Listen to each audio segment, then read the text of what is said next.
আসসালামু আলাইকুম রহমতুল্লাহি ওয়া বারাকাতুহু। আজকে আজারবাইজান বাকুতে শেষ ঘুরছি এবং শেষ দেখছি এই আগুনের শিখা খুব কাছাকাছি থেকে মিথেন গ্যাস থেকে জ্বলছে এই আগুনের শিখা। এই ফায়ারিং থেকেই দেখে এখান থেকেই শেষ বিদায়। এই বাকু সিটির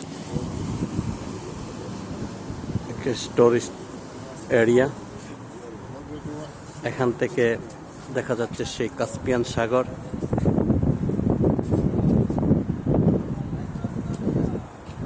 কাস্পিয়ান সাগরের বড় অংশ।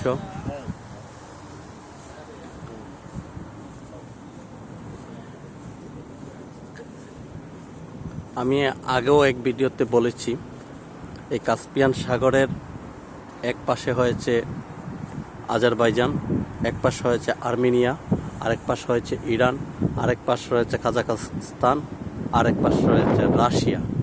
এই কয়েকটি দেশের ভূখণ্ডের মধ্যেখানে এই সাগরটি অবস্থিত। এই সাগরটি কোনো মহাসাগরের সাথে সংযোগ নয়, এটি ভদ্র সাগর। কাস্পিয়ান সাগর আমরা অনেকেই শুনেছি। এই সেই কাস্পিয়ান সাগর থেকে সাগরের পাড়ে অবস্থিত আজারবাইজানের বাকু সিটি। বাকুর আরেকটি ঐতিহ্য ফ্ল্যাম টাওয়ার, পেঙ্গুইন টাওয়ার। এখানে তিনটি টাওয়ার একত্রে করে রাখা হয়েছে, খুব কাছাকাছি এর থেকে দেখলাম। এটি ভ্রমণ পিয়াসুদের জন্য একটি এক আনন্দ স্থান। বিশ্বের বিভিন্ন দেশ থেকে এখানে এসে থাকেন। আমি আপনাদেরকে দেখাবো আজকের ভ্রমণের শেষ অংশটুকু। ফাঁকে ফাঁকে কথা বলবো আজারবাইজান নিয়ে। আমি ইতিমধ্যেই বাংলাদেশ থেকে যারা আজারবাইজানের নামে ওয়ার্ক ভিসা দিচ্ছেন সেটা সম্পূর্ণ ভুয়া। এখানে অনেক বাঙালি, প্রায় আজারবাইজানে 2000 থেকে 2500-এর মধ্যে বাঙালি বসবাস করছেন। প্রত্যেকেই, অনেকের সাথে কথা হয়েছে, প্রত্যেকেই বলছেন আজারবাইজানে কাজের ভিসা নিয়ে আসা যায় না, সেটা সম্পূর্ণ ভুয়া। বাংলাদেশের ট্রাভেল দালালদের একটি ভুয়া রিপোর্ট আজারবাইজানে কাজের ভিসা। আজারবাইজানে সবাইকে, কারণ আজারবাইজানের যারা লোকাল স্থানীয় তারাই তাদের কাজ করে, তারাই তাদের ক্লিনার। আজারবাইজানেরই অনেক লোক এখানে তাদের কাজ করে, অতএব আজারবাইজানের কাজের কোনো লোকের প্রয়োজন হয় না। তারা এখানে এসে যারা আসছেন আইসা টিআরসি নিচ্ছেন, বিভিন্ন বয়সের লোক স্কুল কলেজে ভর্তি হচ্ছেন।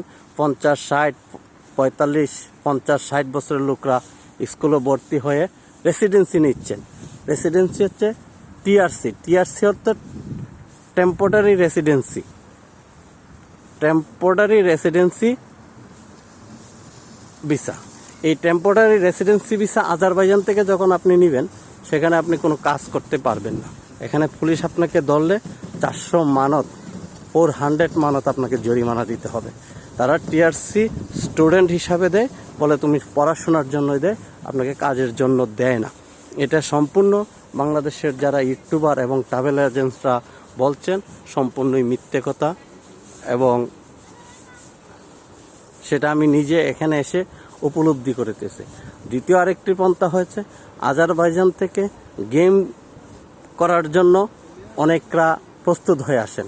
আমি এখানেও বলবো আজারবাইজানে কোভিড-19-এর পর থেকে আজারবাইজানে সম্পূর্ণ বন্ধ রয়েছে সকল বর্ডারগুলো। আজারবাইজান থেকে রাশিয়া এবং জর্জিয়া কোনো দিকেই বর্ডার ক্রস করা যায় না। এখানে এত কড়াকড়ি নিরাপত্তা সা বলা বাহুল্য। সেই জন্য এখান দিয়ে বর্ডার ক্রস করার জন্য কেউ আসবেন না। বাংলাদেশের দালালরা সহজেই আজারবাইজানের ভিসা নিতে পারেন ইন্ডিয়া থেকে আজারবাইজানের ভিসা নিয়ে অনেক বাঙালিদেরকে এদেশে পাঠান, টুরিস্ট হিসাবে পাঠান। তখন বাঙালিরা এসে ইউরোপ মনে করে বসে থাকে। আসলে একটি ইউরোপের সম্মুখস্থল, পূর্ব ইউরোপের ইউরোপের শুরুর দেশ, এশিয়ার এক প্রান্ত, এশিয়া এবং ইউরোপের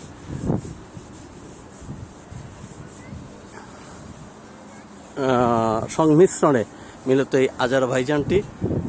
এতে আমরা সবাই মনে করব এখানে ইউরোপ মনে করে সবাই এসে বসে থাকেন, কিন্তু আসলে এটি মূলত ইউরোপ কিছু অংশ, বাকুটা ইউরোপের অংশ, বাকি অংশটা এশিয়ার অংশ। কিন্তু এখানকার পরিবেশ, এখানকার স্থানীয়রা ইউরোপের পরিবেশ নিয়ে চলাফেরা করেন, ইউরোপের স্বাচ্ছন্দ্যতা নিয়ে চলাফেরা করেন। এদের শহরটা, বাকু সিটিটা এত ক্লিন যে আরও যে কয়েকটি সিটিতে গিয়েছি সেটিও খুবই পরিষ্কার। তারা পরিষ্কার খুব পছন্দ করে, সেজন্য তাদের প্রত্যেকটা জায়গায় খুবই এই বাকুর এই বিচে সেদিন থেকে আপনাদেরকে বলেছি। আসল কথাটা হলো আমরা বাকুতে আসব, কিন্তু ঘুরে আবার চলে যাব। আর সবচেয়ে বিশ্বে যারা ভ্রমণ করার জন্য ট্রাভেল হিস্ট্রি বাড়াতে চান তাদের জন্য গুড। বাকুতে এসে 1 সপ্তাহ 4 দিন 5 দিন আপনি থাকলে আপনি ট্রাভেল হিস্ট্রিটা আপনার খুব সুন্দর হবে। সেই জন্য আপনি বাকুতে আসতে পারেন, কিন্তু অন্য কোনো উদ্দেশ্যে বাকুতে আপনি আসে কোনো লাভ হবে না, কোনো সুবিধা করতে পারবেন না, বরং আপনার আবার অনেক লস হবে। দালালরা আপনার পরিবার থেকে টাকা আনার জন্য বিভিন্ন পায়তারা করবে। হ্যাঁ বন্ধুগণ, আরেকটি কথা বলতে পারি, আজারবাইজানে এসে আপনি থাকতে পারবেন যদি বিজনেস ওপেন করেন। বিজনেস ওপেন করতে হলে বাংলাদেশের টাকায়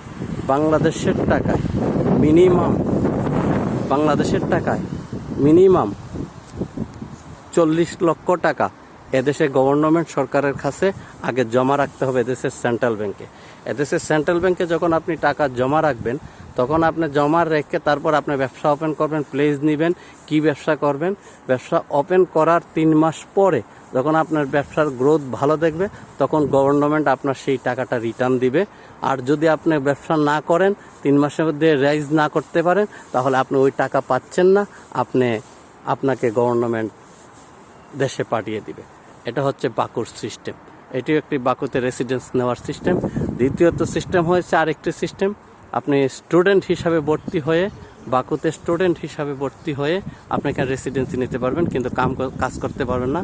পরে আপনি এটাকে বিজনেসভাবে ট্রান্সফার করতে পারবেন, তাও আপনার 30,000 40,000 মানত প্রয়োজন হয়। মানত বলতে আজারবাইজানের মানিকে বলে, টাকাকে বলে মানত। সেই মানত প্রয়োজন আপনার মানত প্রয়োজন হলে আপনি সেটাই করতে পারবেন। এটা অনেক আজারবাইজানের সিটির অনেক পাহাড়ের এক চূড়ায় অনেক উপরে এই স্থানটি অবস্থিত।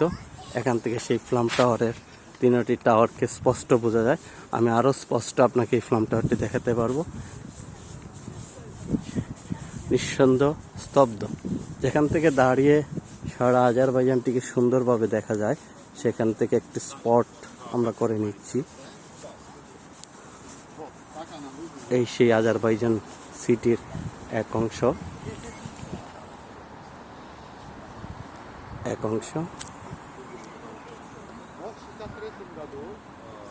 বন্ধুগণ, শেষমেশ দ্বিতীয়টি কথা হচ্ছে আজারবাইজান রেসিডেন্সের আরেকটি পন্থায় হচ্ছে এখানে সহজে বিয়ে করতে পারবেন।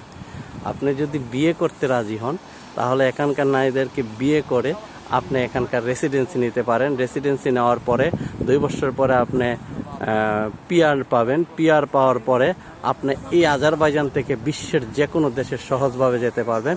4 বছর পরে আপনি পাসপোর্ট পেয়ে যাবেন, কিন্তু শর্ত আপনি এখানে বিয়ে করে থাকতে হবে।